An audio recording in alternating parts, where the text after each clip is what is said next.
Now to matters health, where the dispute between private hospitals and the Social Health Authority (SHAM) appeared far from resolution after Thursday meeting failed to reach a consensus on resuming services for SHAM members. The government acknowledged a debt of 10 billion shillings and stated that it was in the process of settling it. Let's get that report from our reporter, Florence Simeo. Members of SHA were indirectly warned to brace for tougher times ahead, as no agreement was reached in discussions.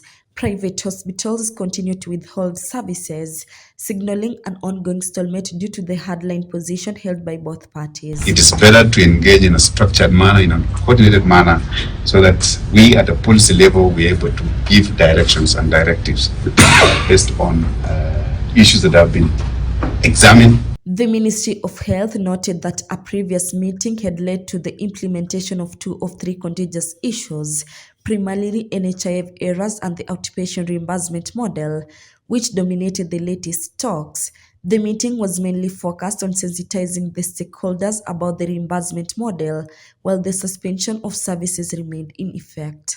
While private hospitals insisted on receiving 10 billion shillings under the now defunct NHIF, the government argued that claim reconciliation was necessary to determine the actual amount owed, as some claims had been cancelled. I want to believe that the engagements, that the feedback that you've given us will then be subject to a technical review committee, and they will give you, it will also help in giving clarity of things where it's still gray.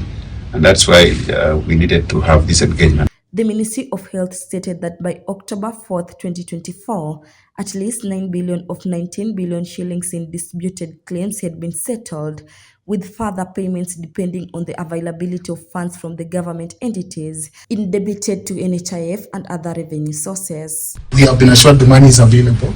Okay, that was a bit of a concern for us, knowing the sort of budgetary allocations that have been talked about. And that we also understand that progressively money will be made available. Government officials reassured stakeholders that the funds were available and will be disbursed progressively. They also maintained that private hospitals should continue offering services as per their contracts with the SHA.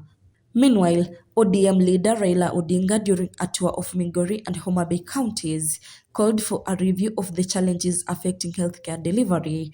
He emphasized that many patients were suffering due to the introduction of SHA and urged authorities to resolve the issue to ensure access of proper medical care. The government is trying to introduce this, what they call SHA.